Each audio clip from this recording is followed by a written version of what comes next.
I'll assure our panelists of this, we are very keen and hungry to learn from your experiences. We want to learn from your successes, what worked particularly well.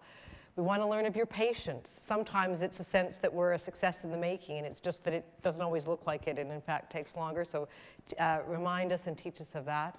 We would like your advice on priorities. Of all the possible areas we can do, of all the things that we can tackle next, where's your advice about where we concentrate our efforts? And we also want, if you're really feeling sort of comfortable with us, it's always helpful when friends and colleagues from other countries share the things that didn't go so well, the challenges. I don't want to use the word failures, but the setbacks that you might have encountered, because really those are the things that when friends share with us internationally, we can perhaps avoid some of the challenges that you encountered, as we all do. We're very privileged to have with us here then, in this context, three very distinguished guests who have traveled far to be with us. We have Karin Johansson from Sweden, Chuah from New Zealand, and David Bates from the United States. I'm going to have, I'll introduce them a little bit as we go through the order, so you don't have to remember all of their wonderful credentials all the way through. We'll start with Karin, then go to Chuah, and then David. Karin Johansson is the State Secretary at the Ministry of Health and Social Affairs in Sweden. I know that she arrived just yesterday, and she tells me that, in fact, it was snowing in Stockholm when she left, so we are countries, and I could tell her it could be snowing in Montebello tomorrow, so you never, Canada this time of year is also very variable. But her responsibilities in Sweden include financial security for families and children, health and medical care, dental treatment, and public health. She started her political career in 1993 as a political advisor in the Prime Minister's office, and her background includes roles such as roles with France Telecom in Sweden and with Microsoft. So she brings a wide variety of experiences, and Karin, we're delighted to hear from you.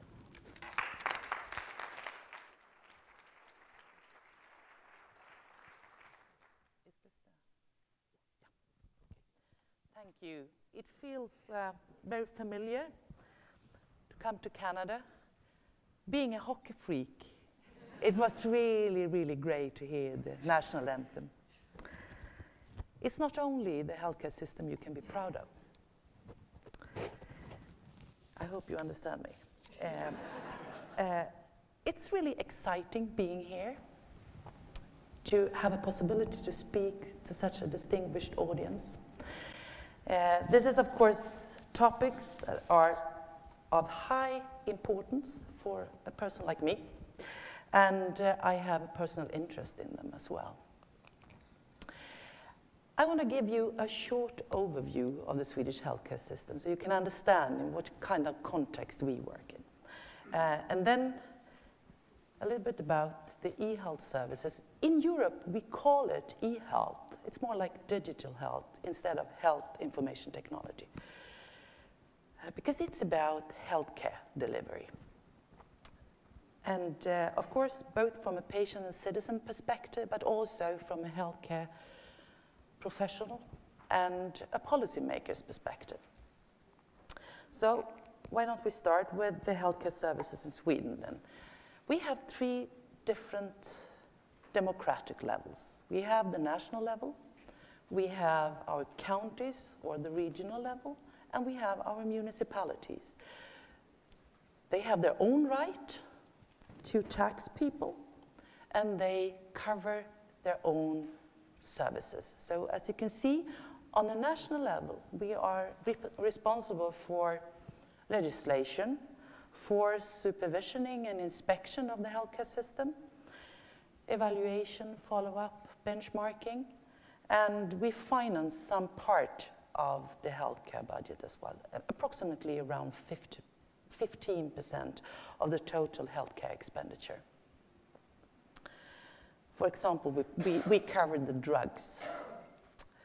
On a regional level, they are responsible for the healthcare delivery, the total healthcare delivery, except elderly care, which is the municipality's responsibility. They are also responsible for disabled people on the municipality level. So we have very distinct responsibilities in the three different levels. And I want to show this picture so you can see how we perform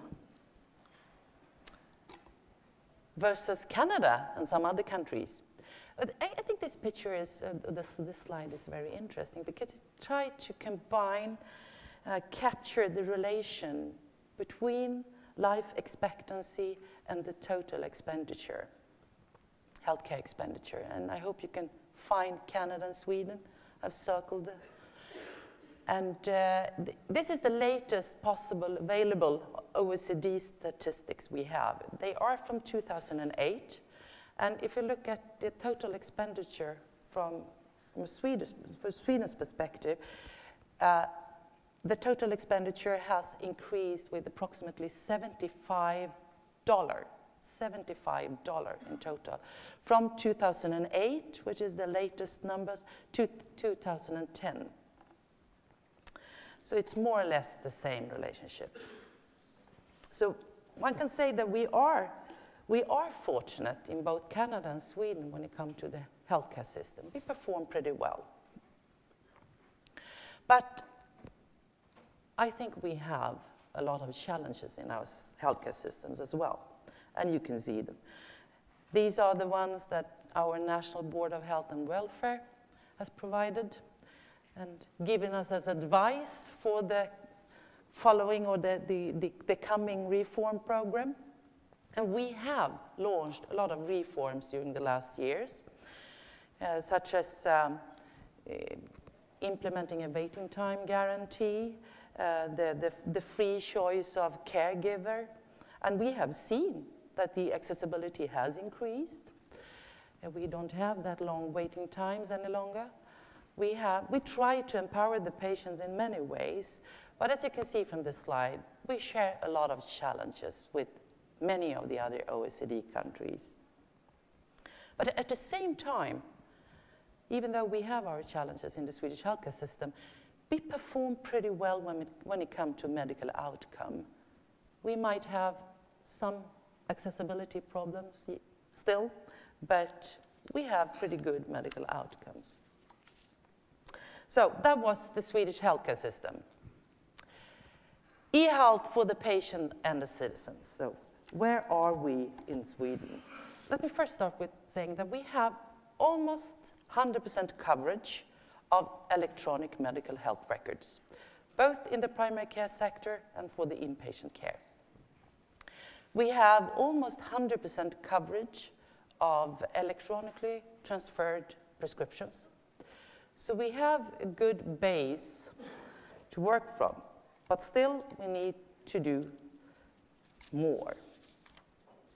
And of course, everything is about empowering the patients, involving the patient, being more engaged in your care, but also giving the citizens a possibility to stay healthy. It's not only about the involved patient, it's about the healthy citizen as well. So I will give you some example of what we have doing in the past. This is one of the best projects that have been launched in Sweden. And in some regions, they use it on a broader scale as well. It's cognitive behavioral therapy on the internet. You might use it as well. But what we can see is that it is as effective as traditional therapy, and it's so much less resources allocated to this. So it is really a success story, and this addresses one of the biggest challenges we have in the Swedish society today with mental disorders and the mental health. Another good example of involving the patients is actually this one. It's a portal. It's a youth-friendly clinic on the internet. It's publicly financed, and the purpose of this is, of course, to make it easier for young people to find relevant, current, and quality assured information about sex, health, and relationships. And the great thing with this is that we reach boys in a way that we can't reach when we go to the physical youth-friendly clinic. And they have as many visitors as, I think it's like 300,000 unique visitors every month. And if you look at the total number of visitors in the real youth-friendly clinics, they have about 600,000 visitors yearly. So this increases, of course, the services in a dramatic way. So it's really great. The next one is 1177. It's the only number you need to know if you want to have advice or information about the Swedish healthcare system. If you want to have advice about your health diagnosis, you can call this number or you can reach the information via internet. It has been extremely successful, and it is a joint effort together with the regions or the county councils. The next step in this is the personal health records for citizens. I know that you have an ongoing project in Alberta, I think, regarding personal health records. And this is a possibility to give the patient a possibility to be more engaged, involved in the care, but also to give the citizens a possibility to stay healthy. So this is about delivering an infrastructure where you can store your personal data and applications in a secure way, and with a generic interface so you can interact with the commercial sector as well. So the first solution we will deliver on the personal health record, which we will pilot during 2012, will be the personal medication list. This is actually a resource we have on a national level.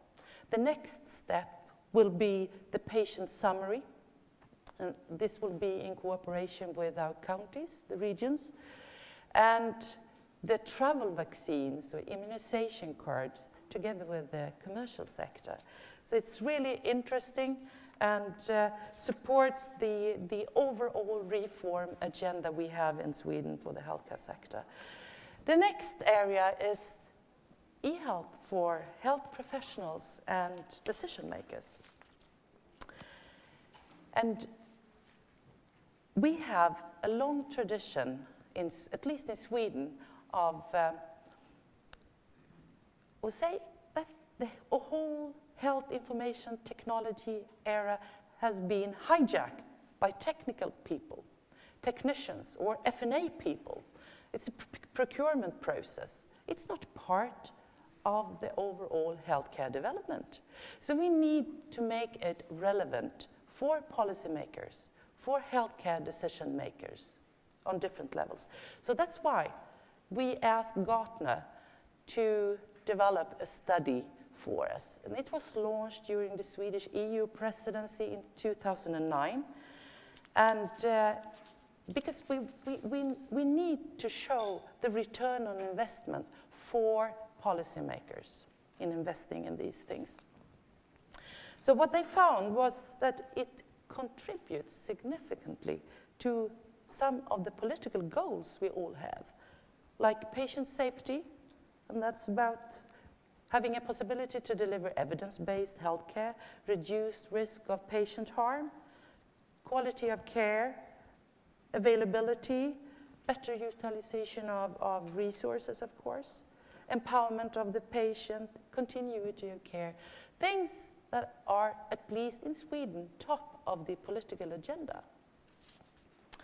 But what they found was actually that we can be more efficient. The numbers can stand for themselves. Of course, we have a national strategy as well for those infrastructure projects that are of common interest for the whole nation. And this is part of the overall digital agenda we have in Sweden. And it is a multi-stakeholder strategy where we have a lot of interesting organizations participating, both our authorities, agencies, our regions, the private providers, and the government. And the result of this cooperation has been some services. And the funny thing is that you can't even find e-prescription on this list, because that is really a national service that was launched almost a decade ago. So it is so long ago since we delivered it, so we didn't even remember to put it on the slide. Yeah, but we have some other interesting services. The National Patient Summary, security security solutions, you can say. Authentication, access control, registers, and a smart card. Interesting infrastructure, building blocks that needs to be in place in order to have transparency, interoperability between the different services or databases. And we don't only have technical infrastructure project. It's, of course, a matter of information and semantics as well. So the work that Jennifer was doing in Copenhagen regarding SNOMED City is also one of the top priorities for Sweden. So we have translated SNOMED City, and we are in a phase where we implement it in the healthcare sector. We also have had a national project we call the National Information Structure Program, which is about defining what kind of information do we need in our medical health records, what kind of information is relevant, and how to make it transparent, how to make it interoperable. So this is also a project that we are launching at the moment. And the last thing I want to cover is actually our, what we call quality registers. They are diagnosis-based databases. It's more of a complement to the medical health records and gives the health professionals a possibility to deliver information about the care given in a certain diagnosis. And these are the base for all the public reporting and benchmarking we are doing in the Swedish healthcare system. And the interesting thing is that we can see the first edition of this yearly benchmark. This is the report, Quality and Efficiency in Swedish Healthcare. It looks like this. Of course, it's available on the internet as well. We published the first edition 6 years ago. And what we can see now is the diagnosis where we have a long tradition of benchmarking. We have increased dramatically in the quality we are given. Away from shame and blame, and highlight the best practices we have. And it's amazing to see, you can look at the diabetes care, for example. We are much, much fewer people with severe complications like amputation, for example. The stroke care, we can see dramatic change in the quality. So it's really great. Public reporting is the best way a policymaker can deliver the reform agenda for the healthcare sector. We need transparency in many ways. And I was lying. I have one more thing to show you. This is a project where we have just recently given one of our agency a possibility to do a feasibility study regarding delivering a national knowledge library available for all caregivers in the whole country, regardless if they are public or private, if they are primary care or hospital care or whatever. All of them needs to be, it needs to be accessible. And in addition to this, we will give the patients a possibility to participate in this and give them an opportunity to even get the information from this website. This is something we have stolen from Norway. they are really successful with this. So, remember, it's so easy to see all the obstacles we have in front of us when it comes to e-health solutions. Sometimes you need to reflect and look backwards and see what you have achieved. So it's actually the journey that is the success, not the destiny. Thank you. Thank you very much. I look forward to Thank you very much, Karin, and I know we'll have a chance to ask you more questions about the journey in the question period. But let me welcome our second speaker, who is Chuah from a very different part of the world. But I think will tell us that some challenges are different and some may actually look quite similar. Chuah is the National Director of the New Zealand National Health Board Business Unit in the Ministry of Health in New Zealand. He's also been a Chief Executive of the Hutt Valley District Health Board. And a member of the District Health Board's New Zealand CEO's Executive, and has been involved in a range of sector projects. Now, as I say, with the ministry, looking at how to provide recommendations to lift the performance of the New Zealand health sector. And we look forward very much, Chuah, to Lessons from New Zealand. Thank you.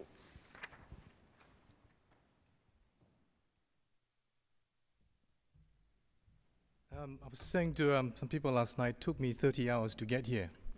So I just don't realize how far New Zealand is from most places. Thank you for Infoway for inviting me here. It's a great privilege to be able to share some of our journeys and stories with you.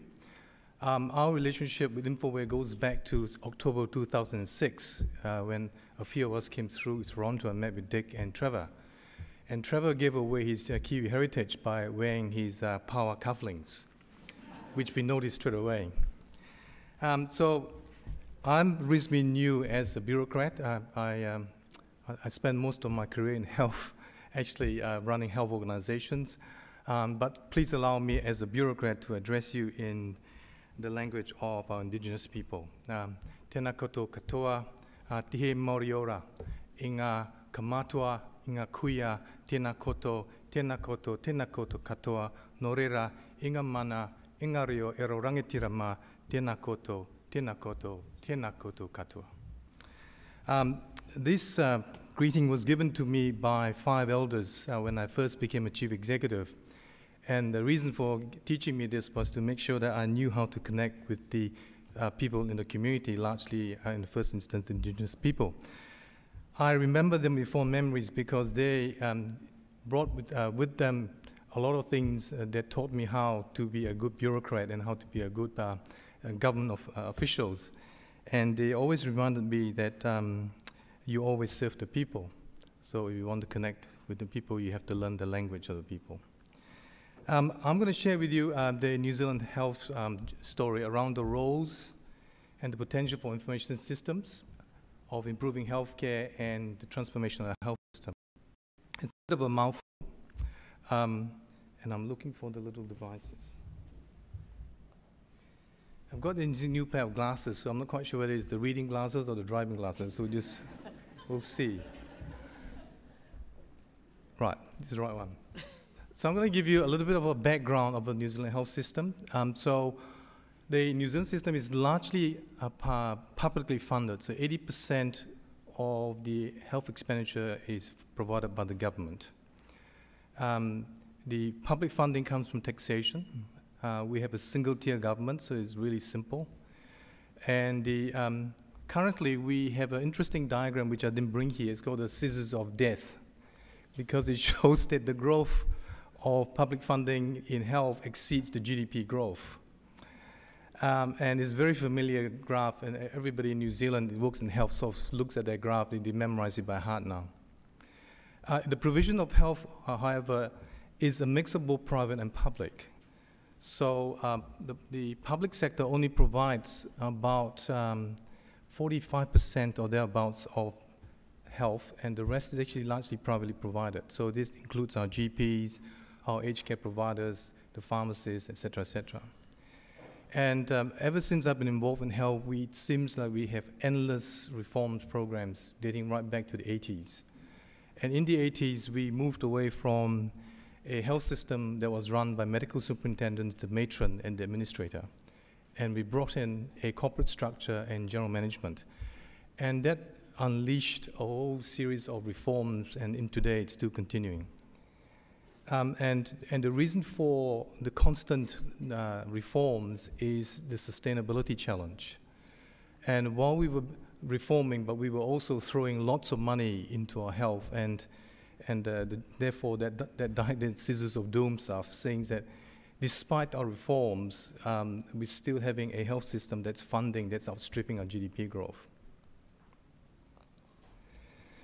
So what's our thinking at the moment in terms of the improvement and the transformation? So I've given you 7 points which I'm going to talk a bit about.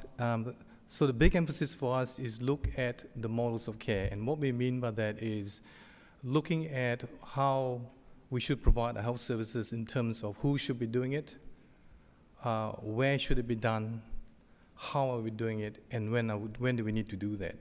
Quite a simple concept, but very threatening to status quo. And one of our other areas that we concentrate is what we call the line of sight and integration. And the reason for that is a lot of the things we've done over the years, there have been pockets of excellence and brilliance, but we found it very difficult to join the dots.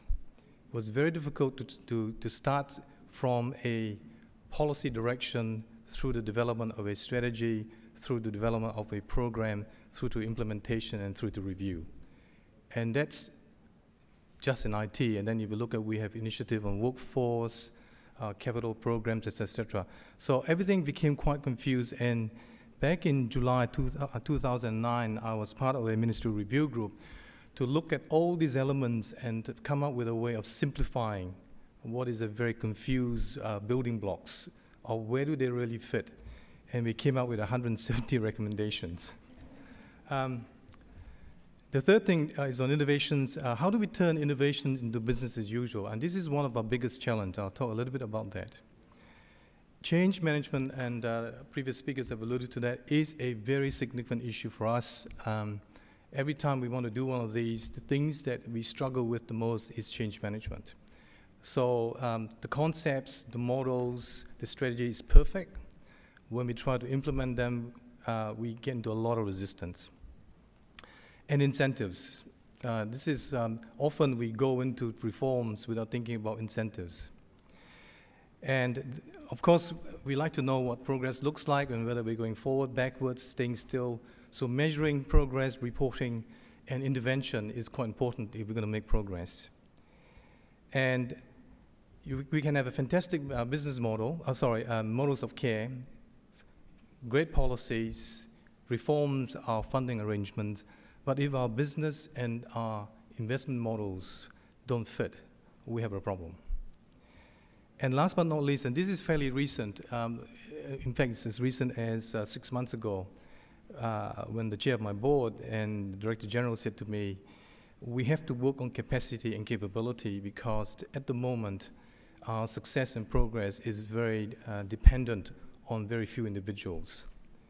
And when these people move on, it's not sustainable. So if I talk about models of care, this is a drawing that we use quite a lot in the health system. The current settings is the orange line. So you can see there's not a lot happening in the home setting, quite a bit of things happening in primary care, concentration in secondary care, tertiary and quaternary care. The direction of travel we want to go for is large emphasis on home and self-care, even larger on primary community care and networks. We are not forgetting our hospitals and our quaternary care, but we'd like to push the emphasis down the other end. And that's our direction of travel. So when I talk about the line of sight, I'm just going to do by illustration. This is something reasonably new for us because we just had an election, the government was returned, and they had a set of election promises they will have to fulfill over the next 3 years. So we took the election promises of the returning government and the coalition partners, we basically then provide advice to the government around how they would implement the election promises. And then, subject to that, the minister then agreed with us what our 3-year work program was going to look like. And then we got the minister to craft a letter of expectations for the first year, and that got sent out to the sector. That then formed the work program for the Ministry of Health and the delivery organization, our district health boards, and then in turn is now being driven into the annual performance agreements of senior staff, both in the ministry as well as in the sector. So that's what we mean by line of sight. We must be able to track those things through so that we know that when governments promise to do something, it ends up in the performance agreements of our chief executives. So on the integration team, this is an interesting concept which I actually stole from someone in the US and over telephone conversation. And what we essentially are trying to do is saying that the health services that we have are changing. So we're moving away from a lot of the acute care, things that are communicable diseases, to much more long-term conditions, aging demographics, and so forth. So we have to think differently about the type of health services we need. But to deliver the health services, we have to look at our models of care. Who needs to provide that? Where, when, how? And that's our models of care. But models of care can't happen if we don't change our policy and regulatory and funding settings. So we have to revisit those. And they feed our models of care, our revisions as well. And we then have to focus on our resources and enablers, and I'll talk a little bit about that, and that's where IT fits in. But we also have to look at our business investment model. And what I mean by that is that, I'll give you a simple example. Not so long ago, we still had GPs, individual GPs, they are sole practitioners. And basically, their business model did not fit with where we wanted to go with primary care. So we actually had to work with them to change the business model. So on the resource enablers, we had to work on 4 fronts. And we had to make sure that all the 4 enablers, their program of work didn't go out of sync from each other. In other words, they had to be integrated with each other as well. So we have work that's going on workforce, on medical technology and devices, on facilities, and on IT. And what we have been realizing is that for quite a long time, each of those 4 elements had their own work program. They didn't talk to the others. Their timetable were not in line. And you get a situation where one was finishing before the other one got started and was sitting there waiting for the other one to come along.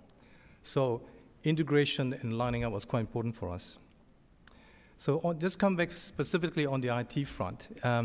So we have got an IT plan that's for 5 years, and then each year we translate each of those into our annual priorities. And I'll just give you a simple picture of what the IT plan looks like. It's a picture that everybody memorized in New Zealand. It's a pyramid with 3 circles, so we understand it. So for, an example for our current year in terms of the IT priorities that we drew out from a 5-year plan, under 4 headings, and within each heading some very specific projects. And we actually keep track of where each of the projects are across the 20 district health boards that is asked to deliver those. And every 4 months, we actually give them a scorecard around how they're traveling against that. They hate that scorecard because there's not that many greens on it at times. So where we at with IT in terms of progress, so we have got a national leadership which got established 3 years ago. I was talking to someone earlier. It was quite interesting because when the national leadership was formed, they succeeded a previous organization that didn't have sufficient teeth. And the current national leadership, interesting, more by sheer force or personality, they've actually brought the sector into line more than anything else. And they provide great leadership to our sector. They created the health IT plan, they consulted with the sector, they got the sector largely to agree, some not so happy, but they came along. A big part of our work actually was to create a clinical leadership group. A neurologist chairs that for us, and there's about 30 of them. It's cross-discipline. We've also got a consumer council, which has got about 10 people on it. By the way, all those we stole from you when we came in 2006. So the national IT plan, we use it to drive IT investments. A lot of the funding of that don't stay with us. We pass it down to our provider organizations. Technically speaking, they are allowed to decide how to spend it. In practice, they have to follow the IT plan. And we're also driving the delivery and the investment on a regional basis rather than on an individual basis. The IT board themselves are interested to look at pilots, trials, and demonstrations, and that's good, and that's also not so good. I'll talk about that. There's a big focus on clinical applications, and every project that we're doing ultimately is aiming towards that top circle, which is the shared care record. And I'm going to give you a quick assessment of where we think we are in terms of those 11 points I talked about earlier. There's only one excellent, so we had a great vision and direction and leadership. The other three, we have about 4 that's actually quite good. So a good clinical engagement and leadership. The consumer engagement leadership was good as well. Our progress on the initial programs, good progress. And measuring and reporting was great. So with those scorecards, you know, these guys, every 4 months, they can't wait to see the scorecards. Satisfactory, there's 1 on communications. On the needs attention, there's a few there. The line of sight integration, I talked about that. Some of our IT programs are still a bit ahead of the workforce and the facilities and medical devices. Innovations into business as usual is a real problem. Change management and incentives is a real problem for us. And there's one that needs urgent attention, and that's the business investment model. That's a critical thing we're looking at. So here are the 5 that's excellent. Why? And that's because we've actually worked on those things and given it priority. And that's no accident why they scored well or good on our score chart. This one, we took our eye off the ball, and while it was only satisfactory because those that are involved in the IT sector knows all about it, those who are not in the IT sector in health knows nothing about it. This one is a real problem, and it's causing us a lot of stop, start in our program. And the line of sight one is the one that we are urgently addressing because we have now a new program in terms of health reforms in the next 3 years. The IT board's been asked to realign their work program to line up with that. So I want to conclude by just telling you that we look at IT as a key enabler for the sustainability challenge for New Zealand. So our goal to get is to, currently our investment is about 9% of GDP. And I was talking to Dick in the car yesterday, over 20 years, those of us who are in health has been told to bring that down to 4% of GDP. And it's quite a big ask in terms of asking to do that. So IT is seen as one of the key enablers for us to achieve that. And the other thing we've realized about IT as well is if IT programs is going to get the recognition and the pace of being embedded in business as usual, it has to be integrated with the entire health change program. You stepped out of line, you have a lot of problems in terms of getting funding, you have a lot of problems in terms of getting engagement. And this is probably one of our biggest challenges. And I'll just finish by giving you a brief illustration of that last point. Just before I came, one of our projects, which has been on demonstration, everybody loves it, but we were struggling to find a way of actually turning it into business as usual. And the reason for that was who was going to fund this into business as usual. And this was our community e-prescription, e-dispensing project. It wasn't until that we hooked it up with a major reform on our community pharmacy that suddenly the light bulbs went on, because that program has a $370 million budget. And within that, there will be something in it for IT reinvestments. So it wasn't until we clipped it on that we found the answers for that. So my next job, when I go back, is to actually sort of get the details done of that. So that's all I wanted to share with you. I'm very happy to take questions later.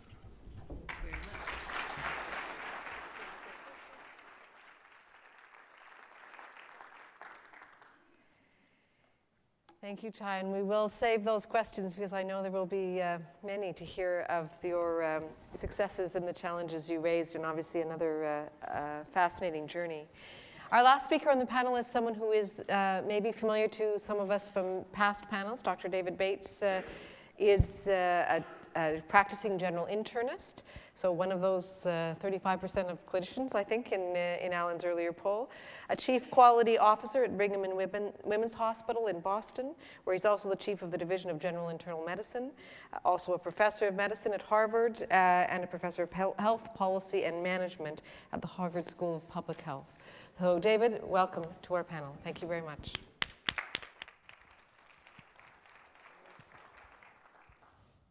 Well, thanks so much, and it's great to be here with you in Montebello, and I was really pleased to be invited. I think this is an unbelievably exciting time for healthcare IT. In the U.S., at least, it really it seems like it's starting to take off. I will note that, as the other speakers have noted, that it is just a tool for addressing some of our broader healthcare challenges. And I really come from two places. I'm part of a big healthcare network in Boston, which is the Partners Healthcare Network. We have about 7,000 doctors. We made the decision a few years ago that we had to have healthcare IT if we wanted to move forward with our other agendas around quality and efficiency and so on. And we got all our doctors to use HIT. All the hospitals are now reasonably fully wired. And then I also play a role at the national level in the U.S. and serve on the HIT Policy Committee. We allocated $35 billion in incentives to providers for adopting HIT, and I've been involved in trying to figure out how we should actually give out that money, which has been interesting. So I'm going to talk with you today about where the U.S. is starting, and I'm pleased that Karin didn't note the one point on that graph earlier that was the far outlier. But from the perspective of quality, safety, and efficiency, I'll talk about where we are with healthcare reform, which I think has been interesting from the political perspective. Then I'll talk about ICT policy in the U.S., how important this is to organizations. Then I'll tell you a little bit about evidence about ICT in the U.S. and healthcare, and then I will wrap up. But first, I'm going to ask you a polling question. What do you think the chances are of getting injured by the care that you receive during hospitalization? And here I'm talking about a hospital in Canada, so you have to answer.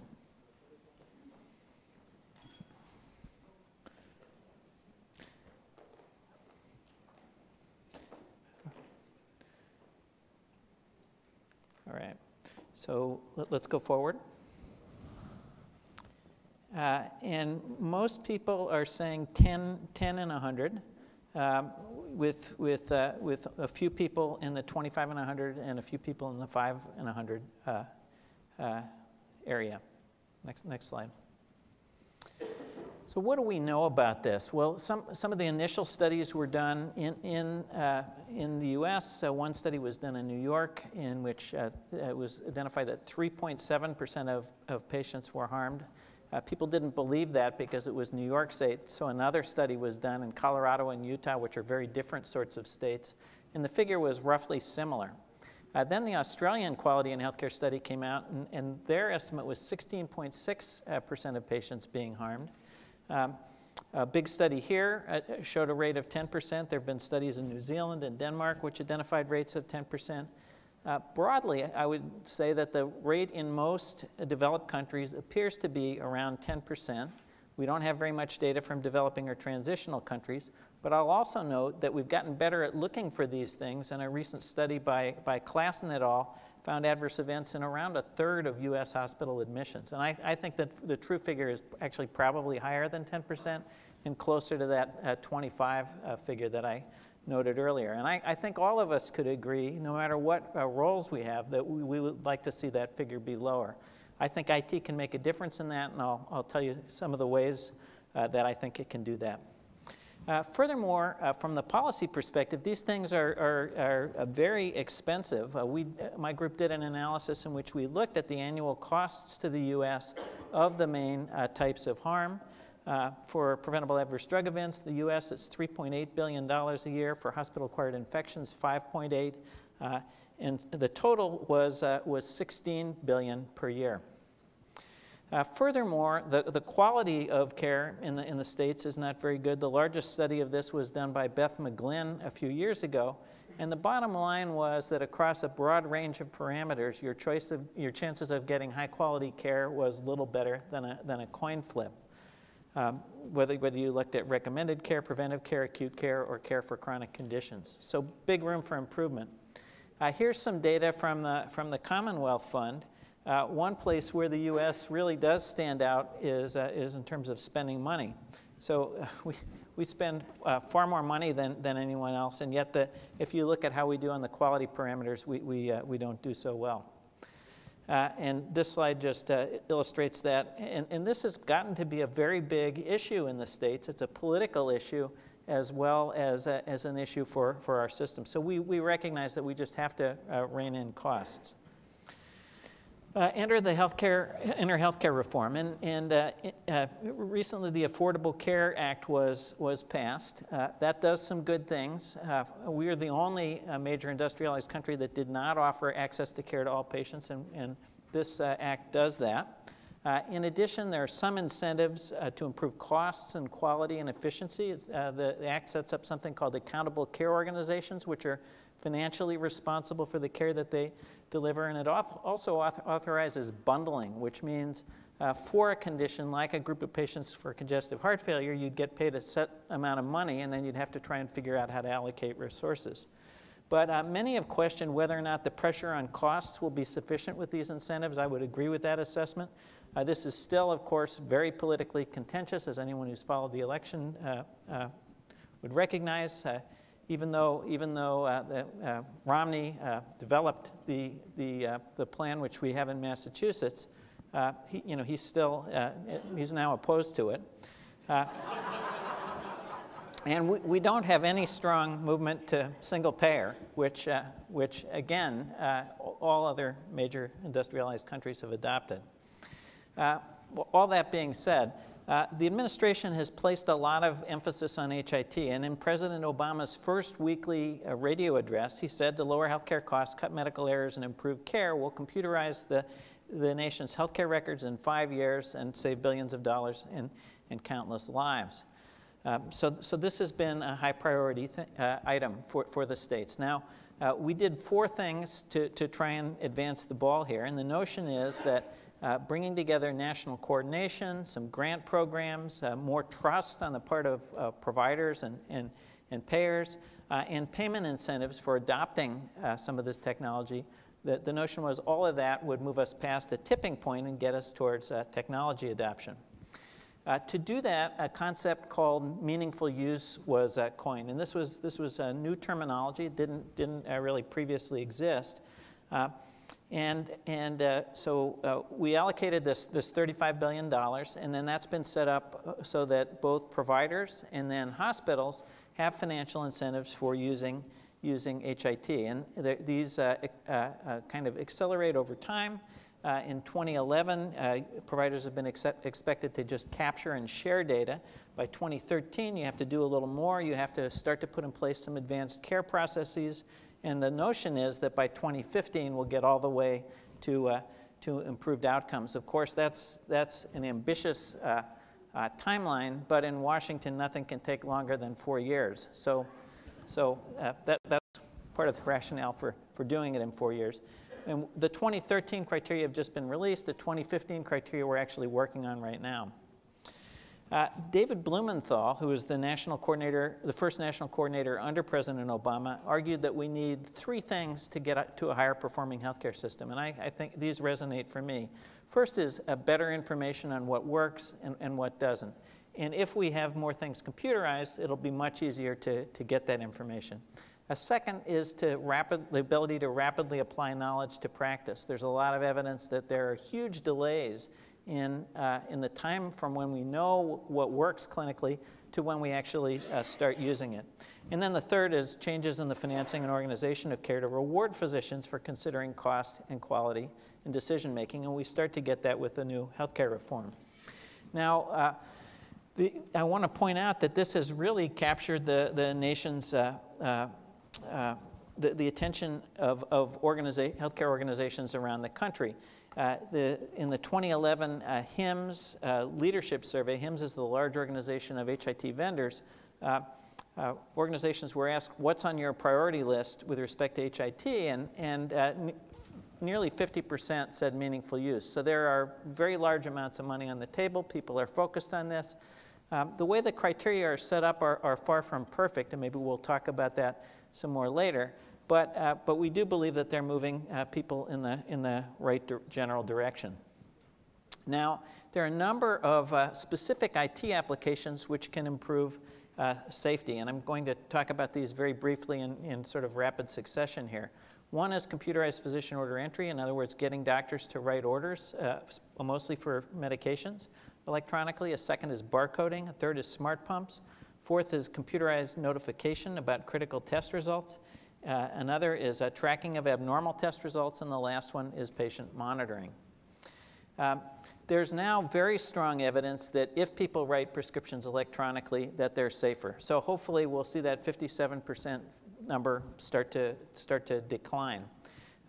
We did a study back in 1998 that showed that there was a 55% reduction in the serious medication error rate when you computerize ordering. These are the errors that either harm someone or have the potential to do so. And there's an 83% rate in the overall medication error rate. Barcoding is also a technology that can make a big difference. If you go to the supermarket and you buy something, they have a barcode on the product that you buy. And, you know, not surprisingly, if you barcode medications and then check and make sure they're the right thing, that also makes a big difference. We did a study and found that even in the pharmacy that there was a very large improvement with barcoding, a 31% reduction in the dispensing error rate and a 63% reduction in the potential adverse drug event rate. And when you look at this at the point of care when nurses actually give drugs, this is a study from the New England Journal in 2010, there's a very big reduction in the medication error rate, administration error rate, and also in the potential adverse drug event rate. And I didn't include these figures, but these things also pay for themselves fairly rapidly. Now, there are new technologies which can also make a big difference. And one that we're studying now, which we're really excited about, is a technology made by a company from Israel. This is a device that sits between the mattress and the bed, so it doesn't ever touch the patient. And the way that things work is this device senses what the patient's pulse is, what their respirations are. It can tell whether or not the patient is moving. That information is then sent to the nurse who's wearing a smartphone. And if the patient, for example, starts breathing really fast, or if their pulse goes way up or way down, they get a message. And they can then go take a look at the patient and see if there's anything going on. And in an early trial, this had pretty substantial effects. The nurse response time to deterioration went down by half. The rate of pressure ulcers went down by 73%. The need to transfer people to the ICU and telemetry went down by half. And nurses were really satisfied with this. We're currently doing another trial to validate this in the partner system. But the reason for telling about this is the kind of technology that really can help us, I think, advance the ball as we go forward. And there'll be other things like this. Care coordination is another exceptionally important area.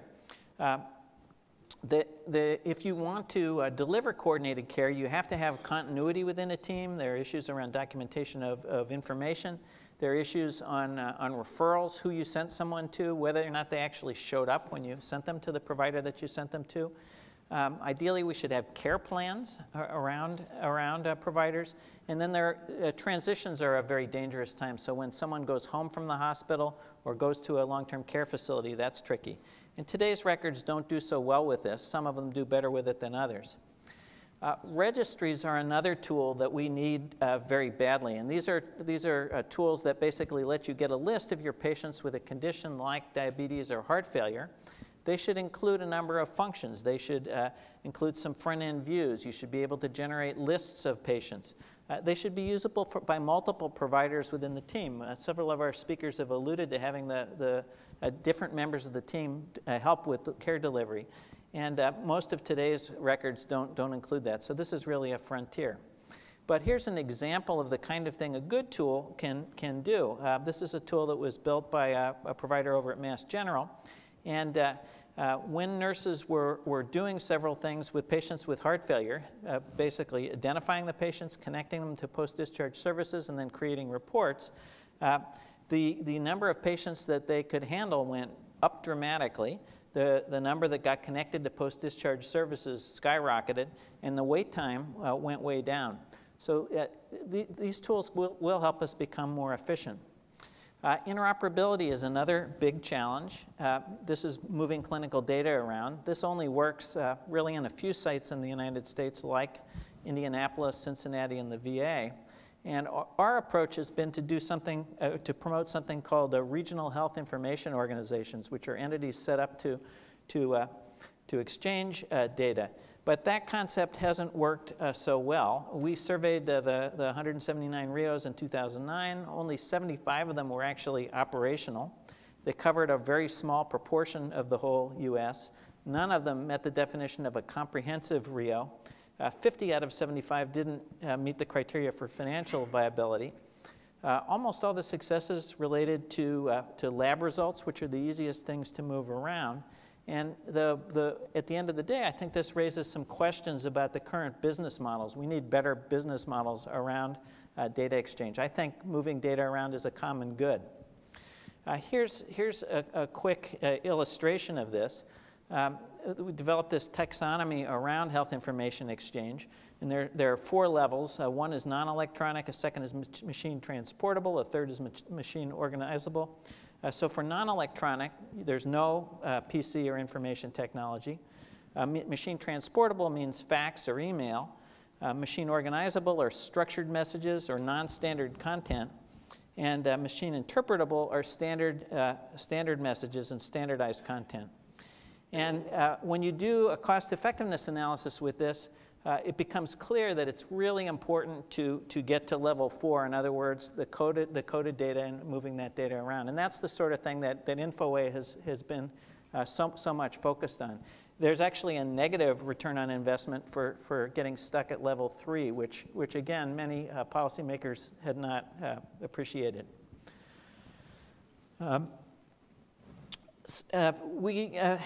It's interesting to look and see what's actually going on in the marketplace. And one study that we did that was a little sobering recently looked at what decision support hospitals around the US had in place with their computer order entry systems. What we did was to develop a kind of a flight simulator, which had some simulated patients. We took orders that had actually either hurt or killed someone, and we had hospitals try and put them into the system and see whether it would identify them. And what we found was a little sobering. The simulation detected only 53% of the orders which would have been fatal, so not a very good score. Detected only 10 to 82% of the orders that would have caused serious adverse drug events. And finally, there was almost no relationship with vendor. People have this idea that if you pick the right vendor, everything will be okay. In fact, it's how the hospital actually puts it in. And this slide shows that every vendor actually had implementations that were very good, and every vendor had implementations that got not so good scores. So to wrap up, the US healthcare system clearly has enormous room for improvement on a variety of fronts, on the efficiency front, on the safety front, on the quality front. I think the policy direction that we've taken so far has been terrific. The early returns are positive. I believe that information technology will become ubiquitous soon in healthcare, and that we are near a tipping point. And yet I will note that, as Karin did, that adoption is just the beginning. It really is a journey. And I also believe that electronic records and HIT more broadly can provide huge benefits with respect to safety, quality, and efficiency, which all of us who are involved in healthcare want to see. I think safety is perhaps the most straightforward, and so it's a good place to start. Some of the things that you can do is put in place checklists and reliable processes. Quality improvement you can get in lots of different ways with HIT. Efficiency is perhaps the trickiest of the 3. There's lots to be learned about how to get benefits. Again, HIT is just a tool. It should be part of a program. But I would submit that nearly every other effort to improve safety or quality or efficiency will rely in some way on HIT. Getting the right decision support in place is really important. Interoperability is technically feasible. It could save a lot and improve care, but the current business models, at least in the States, do not work, and it's politically hard. I think personal health records will be very important. I didn't really talk about that, but others have done so. And finally, I would suggest that transformation of care is achievable, but it will require the whole package that we talked about, and I think it'll be done in a few sites first. Einstein has said that insanity is doing the same things the same way and expecting different results. We want to move past that. And finally, I hope we'll be here before too long. This says it was done by a doctor. It's called orders. Thank you.